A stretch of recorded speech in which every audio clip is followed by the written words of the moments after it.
Eu tenho um hábito que eu acho muito importante para mim e que eu acredito que você deve ter algo parecido também, que é o hábito de se informar. Eu, particularmente, muitas vezes faço isso através do YouTube, nas minhas horas vagas, depois de um trabalho geralmente, eu entro aqui na plataforma para ver conteúdos que podem ser de caráter mais educacional, por vezes notícias, em alguns casos até mesmo entretenimento, desde que seja um entretenimento que não seja algo barato apenas para me anestesiar e que tenha sim algo a contribuir com o meu crescimento. E aí, você faz isso também?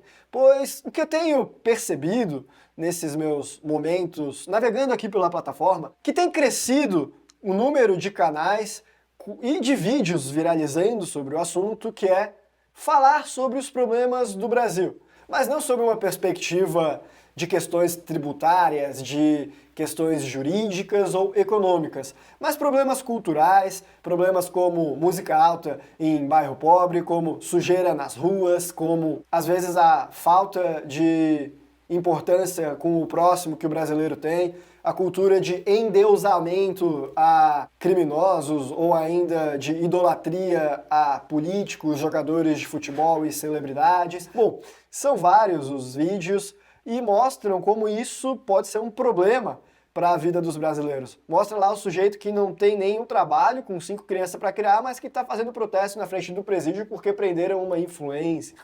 E assim, muitos desses vídeos trazem pontos válidos que eu concordo, alguns pontos não concordo tanto assim, mas o ponto é, a maior parte desses conteúdos está atacando o que eu não considero problemas do Brasil, o que eu considero apenas sintomas dos reais problemas. Boa parte da população está ali numa busca cega por prazer rápido, por conteúdo fútil, por doses rápidas de endorfina, porque quer se anestesiar dos problemas que a nossa sociedade tem, que é pobreza, que é dificuldade de crescer, é a tristeza típica da vida de um brasileiro médio que tenta vencer ao Brasil todo dia. E eu já vou entrar então em quais são aqueles que eu considero os 5 verdadeiros problemas do Brasil. Problemas esses que são enraizados nas causas dos demais problemas e que de uma forma ou de outra, até mesmo a falta de higiene das ruas do Brasil está conectada aos problemas que eu vou te falar aqui agora. E isso é importante de saber, porque só atacando o âmago da questão é que nós iremos realmente pensar em soluções corretas. Se você quer se curar, você não tem que combater o sintoma da doença, você tem que combater as causas. Então, se você não me conhece, eu me chamo Guilherme, você está no canal da Capital Global, por aqui nós falamos de internacionalização, então se você gosta desse tipo de conteúdo, considere se inscrever, ativar o botão das notificações e fica até o final desse vídeo, porque mais do que os problemas, eu vou trazer também quais são as soluções que você pode implementar para cada um deles. Agora sim, vamos ao primeiro problema do Brasil, que é a alta burocracia, sobretudo em matéria tributária. Um grande desafio que o Brasil enfrenta é o tamanho da ineficiência dessa burocracia do Estado, que fica em diversas áreas. Nas regulamentações, no mercado de trabalho, na estrutura econômica como um todo. O Brasil, ele é conhecido por ter, por exemplo, um dos sistemas tributários mais complexos do planeta, se não o mais. Segundo a OCDE, a Organização para a Cooperação e Desenvolvimento Econômico, o pagador de imposto do Brasil gasta em média 1.501 horas por ano para tentar acompanhar ali as mudanças constantes das regras fiscais e pagar os respectivos impostos. E para efeitos de comparação, se você pegar os Estados Unidos, por exemplo, o número é de apenas 175 horas anuais, o que já é considerado alto. E esse nível de complexidade dessa manicômio tributário que é o Brasil, geralmente causa muita confusão, até mesmo entre advogados e contadores experientes, gerando custos adicionais para empresas, incerteza para comerciantes e afastando investimentos estrangeiros do país. Então, quando você vê o brasileiro que não tem emprego e precisa buscar entretenimento barato para poder anestesiar a dor existencial que ele está assistindo, você pode culpar a dificuldade que é para empreender nesse manicômio tributário, para gerar empregos, portanto, como uma das principais causas. Ninguém quer vir gerar emprego no Brasil para lidar com dor de cabeça, correr risco de ser preso, de perder todo o patrimônio que tem. É uma questão de alinhamento de estímulos. A regra aqui penaliza o empreendedor e premia aquele que não faz nada. Além disso, essa complexidade que se tem, essa alta burocracia no país, é terra fértil para se ter corrupção. Se para qualquer coisa que você precisar fazer, você precisa de licenças, de alvarás, de documento assinado com 5 vias e carimbo de não sei lá quem, entre outras burocracias essenciais, em tese, olha, você vai precisar passar na mão de muito fiscal que muitas vezes está criando dificuldade para vender facilidade. Então, se você quer ter um funcionamento de um negócio no Brasil, essa alta burocracia é o que gera a corrupção. Sem contar que o sistema tributário brasileiro, ele agrava as desigualdades sociais. Isso porque o imposto sobre o consumo é muito maior do que o imposto sobre a renda, que também é muito maior do que o imposto sobre o patrimônio. Quem ganha o salário mínimo, portanto, que já não dá nem para sobreviver no Brasil, acaba comprometendo, quem sabe, mais do que 50%, 60% do que ganha ali na hora de comprar os bens de consumo essenciais. Para quem ganha mais dinheiro e não consome tudo que ganha, a proporção do que consome em relação ao que ganha é menor, aí o impacto desse imposto é mais baixo. E mesmo o imposto sobre a renda, ele é um imposto maléfico, porque enquanto o imposto de consumo é feito para manter o pobre pobre, o imposto sobre a renda é para manter o classe média sem ascender e se tornar rico, mantê-lo média, no máximo rico, porque ele penaliza aqueles que estão enriquecendo, ele retarda o processo. Todos os impostos são ruins, mas em ordens de qual que é mais maldoso para a sociedade, aqueles que são sobre o consumo são mais maldosos do que aqueles que são sobre a renda, que são mais maldosos do que aqueles que são sobre o patrimônio, e no Brasil a gente prioriza aquele que é mais maldoso de todos em primeiro lugar. Então assim, não tem a menor chance disso aqui dar certo. O ideal era que não tivesse nenhum dos três, mas se você não acredita que isso seja possível, bom, pelo menos que se invertesse o sentido como é tributada as coisas aqui no Brasil. O Brasil é um país que ainda tem problemas como fome e o imposto sobre consumo penaliza mais, principalmente as classes de menor renda. E o problema não é nem só o imposto, mas também a burocracia para se conseguir cumprir com a tributação. Uma regulação que é inconsistente, que cria barreiras para novos negócios, um mercado de trabalho que é, em sua maioria, informal, muito por conta disso, porque se o sujeito resolver abrir uma loja, vai precisar de 1000 licenças, vai passar por várias fiscalizações, é melhor ser um camelô, então. Além disso, as políticas de crédito e comércio são distorcidas e ineficientes, pegando o imposto pago pelo pobre para gerar benefícios a certos setores e empresas grandes, amigas do rei, em detrimento dos outros. Então, a alta burocracia do Brasil, refletida principalmente no sistema tributário, é um dos maiores problemas. O maior causador de desigualdade de renda no Brasil e de distribuição errada dos recursos é o Estado, o que corrói a confiança da população nas instituições públicas e privadas e que cria obstáculos para o desenvolvimento das famílias que estão nesse país. E é por isso que a alta burocracia do Brasil, sobretudo nesse complexo manicômio tributário que nós temos, feito para arrancar dinheiro dos mais pobres, na minha opinião, é o problema número 1 que nós temos aqui. E o problema número 2 é a infraestrutura desse país.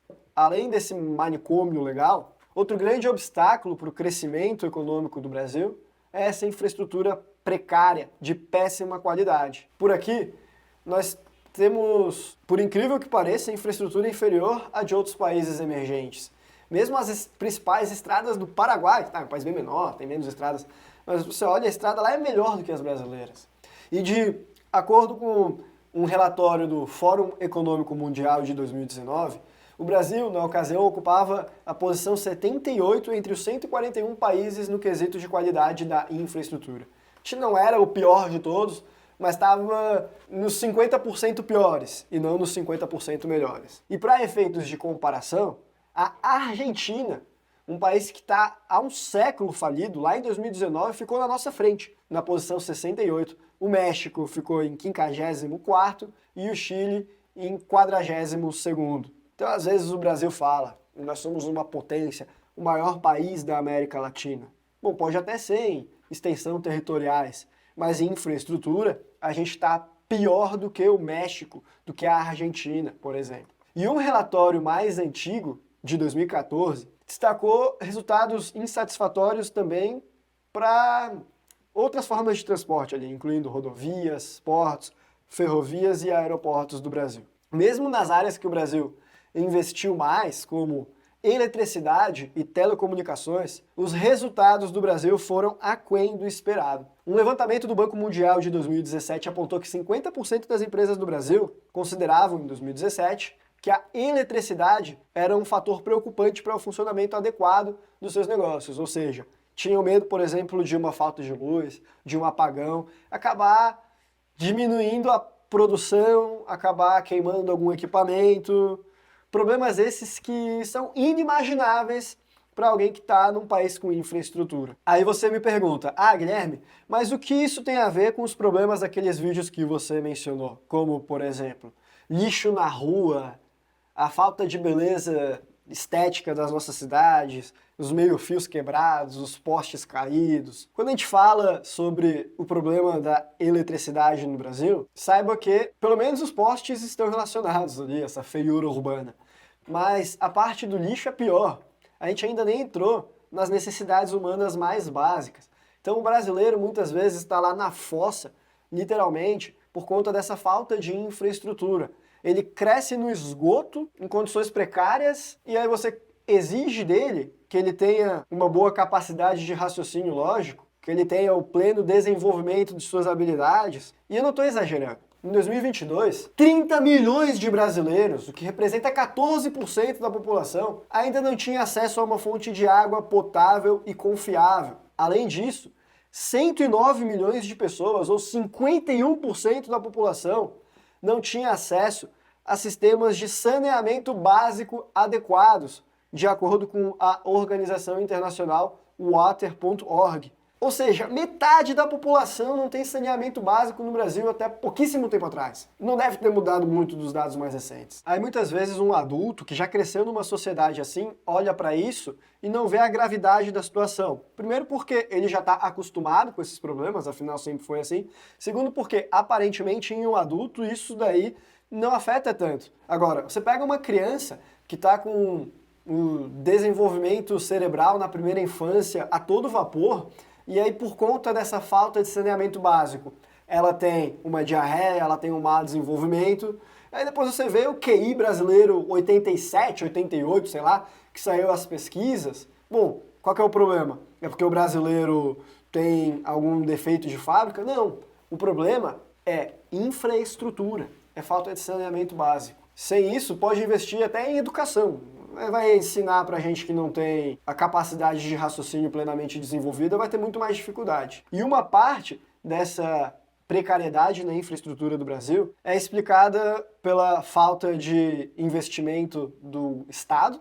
Afinal, por aqui não existe projeto de país, existe projeto de governo, e o governo muda de 4 em 4 anos, então é muito difícil que as iniciativas públicas se dediquem a algo de mais longo ou longuíssimo prazo. E outra parte pode ser explicada também pela alta burocracia, que nós já falamos, refletida na tributação, mas mesmo para conseguir construção aqui, e também na reserva de mercado, no protecionismo econômico do país, que nós já vamos abordar daqui a pouco. De todo modo, o fato é que a taxa de investimento em infraestrutura no Brasil tem sido de cerca de 2% do PIB apenas durante toda a última década. Se você for pegar China, Índia, é lá mais do que 7, 5,5% respectivamente a taxa média de desenvolvimento em infraestrutura. E por que o Brasil investe tão pouco em infraestrutura, considerando que nós somos um país em desenvolvimento? Porque não é prioridade. Esse país aqui não foi pensado para o bem-estar das famílias que aqui vivem, mas sim para o bem-estar de alguns poucos que esses moram nas partes com mais infraestrutura do Brasil quando eles estão aqui. Por que construir uma cidade totalmente pavimentada, com ruas largas, no meio do nada, enquanto a maior parte da população ainda não tem esgoto. Isso é um retrato do Brasil. E o próximo problema, o terceiro da nossa lista, é a corrupção. Durante anos, aqui no Brasil, havia uma prática disseminada de empresas conseguirem subornar funcionários públicos para pagar aí para conseguir funcionar. Isso aí deu até o apelido do Brasil do jeitinho brasileiro. Talvez venha daí, talvez não, honestamente eu nem sei. Mas o fato é que o Brasil ocupa a 94ª posição no ranking de 180 países da Transparency International quando o assunto é corrupção, com uma pontuação de 38 em 100. Para efeitos de comparação, isso quer dizer que nós somos mais corruptos em perspectiva do que Colômbia, Vietnã, Cuba e Senegal, que tem classificações melhores do que a nossa. Mas eu diria que não dá para culpar a corrupção por si só, porque se nós tivéssemos a corrupção em um país de Estado mínimo, no qual não há muito o que corromper, olha, ela não seria um problema tão grande assim. O problema é a união desse problema de corrupção com um Estado altamente burocrático. A corrupção é o barco, a burocracia é o mar. Quanto maior, mais ele vai conseguir navegar por ela. Naquela ideia, a burocracia cria a dificuldade, a corrupção é a venda da facilidade. E hoje em dia, quando o Brasil, na tentativa de combater corrupção, criou corregedorias, agências reguladoras, mais órgãos de fiscalização, o que na prática não acaba com a corrupção, só coloca mais players na jogada, mais pessoas potencialmente corrompíveis, porque a lei burocrática ainda está lá. Botar alguém para fiscalizar não significa que ela vai ser cumprida. Aí você vai fazer uma obra, aí precisa de autorização de 10 autarquias, 15 órgãos ambientais do governo estadual, municipal e federal. Eu estou exagerando, mas de certa maneira é assim mesmo. Aqui em Florianópolis, foram fazer uma praça em frente a um shopping, o terreno era do Exército, o Exército não queria dar o terreno, depois de muito tempo deu. A iniciativa privada falou que bancava a obra, a prefeitura finalmente conseguiu fazer, e chegou lá um órgão ambiental e falou, não, peraí, porque acho que tem osso de índio aqui, ou alguma coisa assim, então tem que embargar a obra, vamos esperar. Só que a obra tinha sido feita em um aterro, ou seja, não tinha fóssil ali, porque antes era mar. E mesmo assim embargaram para procurar lá o fóssil, ficou anos parada para fazer uma praça. Quem dirá para fazer uma rodovia, uma ferrovia. Problemas típicos do Brasil. E toda essa burocracia é o mar. A corrupção é o barco, que se espalha em diversas áreas da economia e acaba por desincentivar investimentos e negócios. Aí o problema número 4 do país é o orçamento público engessado. Um problema que complica a vida do brasileiro e que muitas vezes é completamente ignorado. Qual seja, o fato de que o governo federal tem cerca de, atualmente, 90% de suas despesas totais já comprometidas com despesas obrigatórias. E esse número pode chegar até 93,3% em 2028. Isso acontece porque, mesmo arrecadando muito, parte do que é arrecadado tem que ser gasto em determinados setores da economia. Por exemplo, Seguridade Social. O problema é que mais pessoas vão se aposentando, esses gastos vão crescendo, precisa ser proporcional, e daqui a pouco você vai estar com toda a arrecadação, todo o orçamento sendo dedicado a esses gastos obrigatórios. E é gigante o peso do sistema de Seguridade Social nas contas públicas, mesmo depois da reforma da Previdência do Michel Temer. O que parece até contraditório, porque a maior parte do Brasil é de uma população ainda jovem, mas mesmo assim tem que bancar muita previdência. E boa parte dessa previdência não é nem da iniciativa privada, é de funcionarismo público. Mas, entre público e privado, o fato é que a previdência social, o gasto com ela, representa cerca de 40% do orçamento do governo já em 2024, o que é comparável a países que têm a população totalmente envelhecida, de idosos, que não é o caso do Brasil. E é por isso que precisa ser mexido nisso, senão, na hora que tivermos mais pessoas aposentadas, essa conta não vai fechar. Aliás, mesmo antes de fechar, os impactos de ter uma previdência tão inchada, que compromete 40% do orçamento, já são sentidos desde logo, porque representa menos recursos para serem destinados para outras áreas que, por sua vez, também são imprescindíveis, como, por exemplo, infraestrutura. Se já não fecha a conta agora, imagina com o envelhecimento da população. Imagina quando a parcela do orçamento público destinada à previdência social, à seguridade social, obrigatoriamente destinada for ainda maior. A conta simplesmente não fecha. Não tem dinheiro para isso. E as pessoas, às vezes, olham com uma visão mais romantizada. Ah, mas é um direito adquirido. Mas é assim, não tem como você fazer uma lei falando que agora a gravidade é para cima e não para baixo. A força gravitacional não vai mudar as leis da física. Do mesmo modo, uma lei de direito de previdência não vai mudar as leis econômicas, não vai fazer nascer dinheiro. Vai só distorcer a economia. Mas o Brasil continua insistindo em aumentar esse tipo de gasto porque dá voto. Só que parece que o colapso desse sistema é um caminho inevitável. Infelizmente, uma hora essa bomba vai estourar. E antes mesmo dela estourar, a gente já sente as consequências desse orçamento engessado. Essa é também uma das razões pelas quais a gente tem um péssimo fornecimento de água potável no Brasil. Tem que destinar os recursos para outras coisas obrigatoriamente. Por exemplo, a seguridade, a previdência de funcionário público de alto escalão aposentado. Nada contra as pessoas que seguiram por essa trajetória. Não me leve a mal. Não é algo pessoal aqui. É só o sistema que eu estou analisando de forma fria e calculista que não tem como fechar a conta. E para piorar, o governo não apenas se endivida com previdência, dificultando os investimentos em áreas como infraestrutura, como também atrapalha a entrada da iniciativa privada nesses setores. Mesmo depois do marco do saneamento, que veio para ajudar, ainda há diversas tentativas de barrar essas empresas de fornecerem água e esgoto, um cenário que ilustra bem a necessidade de uma reforma estrutural no Brasil. E por fim, o quinto problema do Brasil é o seu autoprotecionismo econômico. O país não negocia tanto com o resto do mundo. A nossa economia, ela não é completamente isolada, mas ela está entre as menos abertas entre as 20 maiores economias do grupo, entre o G20. Por exemplo, em 2013, a participação das exportações e importações no PIB do Brasil foi de apenas 27,6%. Bem abaixo da média global, que é de 58,4%. Aqui foi a metade, menos da metade. Os países realizam muito mais comércio entre eles do que o Brasil com os demais. E o volume de comércio de bens e serviços em relação ao PIB do Brasil é menor do que o de países como Chile, Peru, México e Colômbia. O Brasil tem políticas aduaneiras rigorosas, ele basicamente criminaliza o empresário que quer trabalhar com importação e exportação, coloca reservas de mercado, coloca preços altos, porque ele quer gerar protecionismo para a indústria nacional e, na prática, ao fazer isso, ele está premiando a incompetência. Porque aquele empresário que, eventualmente, teria que melhorar a qualidade do que ele fabrica, por exemplo, para conseguir mercado consumidor, senão os concorrentes iam tomar toda a parcela de mercado deles. Olha, se ele é o único do país, porque tem uma lei que impede a concorrência, impede de se importar, ou bota um imposto pesadíssimo para o que vem de fora, ele tem um desincentivo para melhorar. E aí ele fica fornecendo coisas com uma qualidade pior, diminui a produtividade, e aí você pergunta, e como que isso tem a ver com os demais problemas do Brasil? Porque tudo está relacionado à economia. E a partir do momento em que você dificulta as trocas voluntárias, você dificulta a geração de riqueza.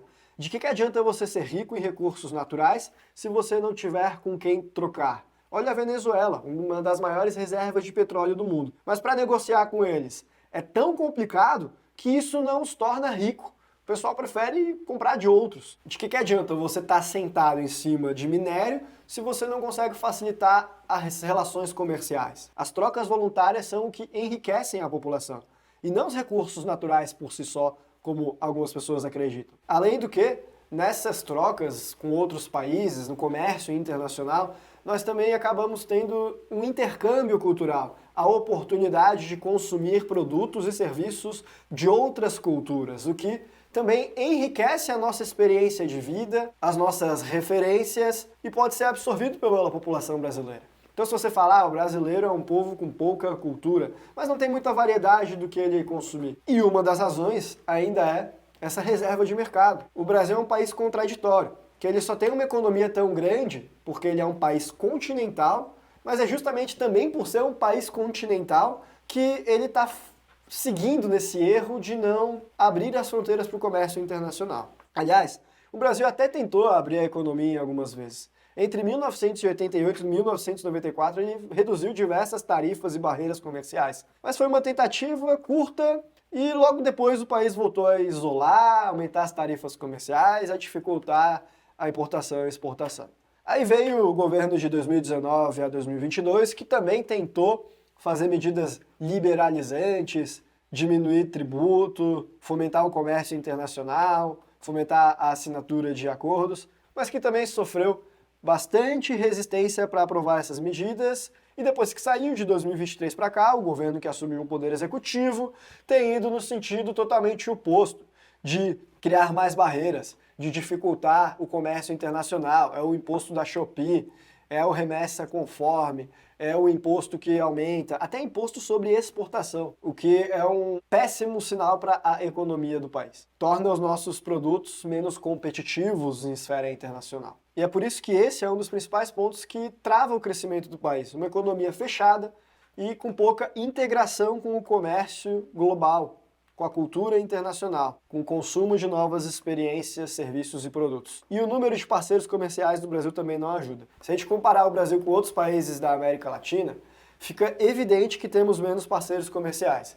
Excluindo a União Europeia, o Brasil tem apenas por volta de 13 acordos, ali tem alguns ainda que estão engatilhados, mas dependendo da forma como você vê, são 13 acordos no Brasil, enquanto que o Chile, por exemplo, tem 38 acordos de parceria comercial internacional.